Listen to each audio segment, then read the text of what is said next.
At jobs.utah.gov, our unemployment insurance services allow you to file for unemployment benefits online. As part of the unemployment claim filing process, you are required to disclose all your employment for the last 18 months, including your most recent employers. Failing to add all your employers may cause a delay in the processing of your claim.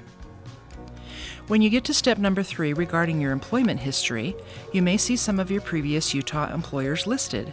If you did work for the employer shown, insert your start and end dates.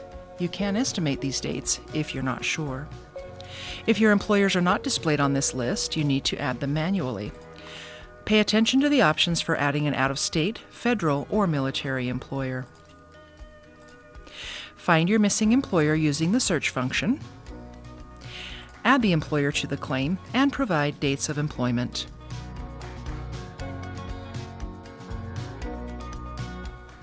To complete the employment history step, you must answer questions about your most recent employers, including why you're no longer employed. Remember, if you have questions during the application process, review these helpful tips. You can also use our live chat feature for help from a customer service representative during regular business hours.